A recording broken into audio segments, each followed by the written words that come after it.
Good day and welcome to a new video. Don't forget to like, share, subscribe.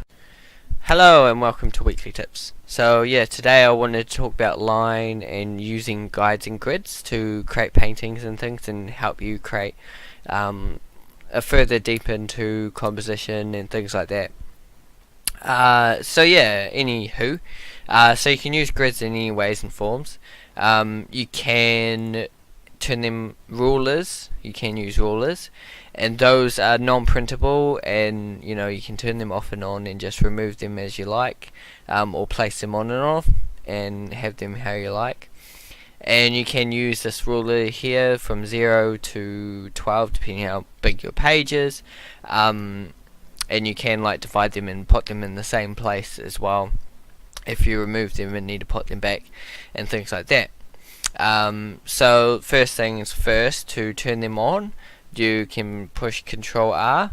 There, I just turned them off, and you can turn them on, Control R again.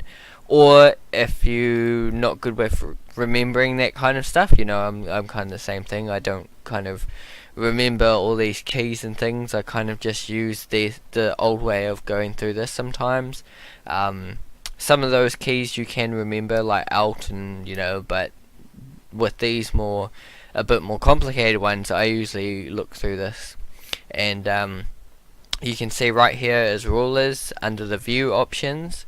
I'm using Photoshop here. I'm not sure about what program you're using, but Photoshop is usually the go-to. But yeah, it is paid for obviously, so it can be not for everyone. But anyway, if you're using Photoshop, that's how you do it with the rulers. So yeah, you can create rulers using this tool here, the move tool we call it, which is V, if you need to quickly go to it. And you can drag lines here. And there's many ways you can do this. You can use these lines as a way of enlarging something or copying a drawing using these lines. For instance, like what I used to do in my maths book. They had these drawing things that we used to have to do where they would size it up like this. Size up the drawing. This would have this drawing here, and you would have to try and draw this drawing here. I found it lots of fun. It was kind of mathematical because you had to kind of if it was 50% less than it was here, you've got to draw it 50% larger in this area per se, kind of mathematical in a way. But for me it was just fun, and using these maths books to draw was really helpful because you already have all these lines all sussed out. You've got heaps of straight lines to draw from. So most of the time the drawings did end up as boxes because I was drawing from the squares and things that were there, using the grids that were already there to draw boxes. But that was years back, when it was me trying to train.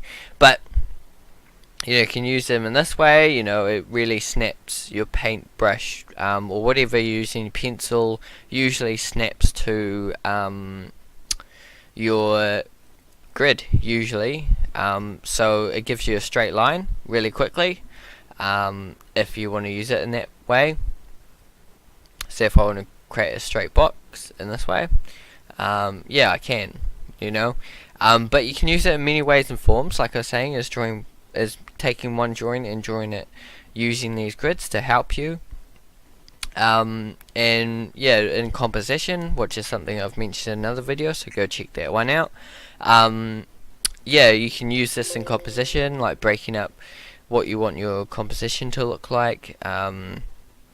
This very quickly can get you, a very nice setup, so that yeah, you've got, say, the rule of thirds.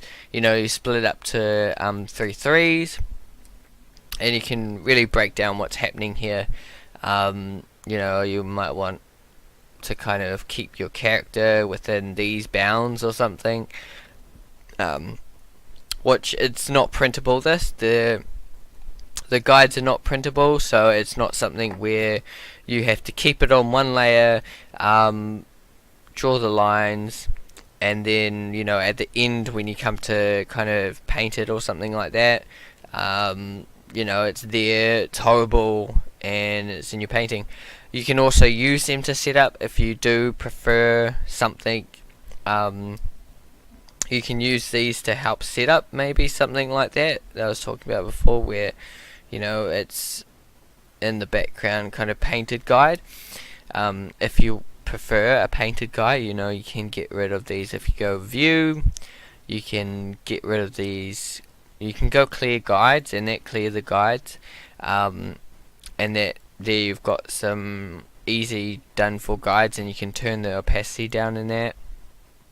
And once you've got your composition, you can just paint over it on the layers, so you can set up quickly, use the guides to set up something like that as well. Yeah, which is really cool. So hopefully you learnt something today. Yeah, like, share, subscribe. This is my 5-minute tips, so it's just a little bit of information. I can't give out a lot of information in these 5 minutes, but I try my best just to give you as much as I can for those 5 minutes. Yeah, thank you for joining me today, and we'll see you in the next video. Goodbye.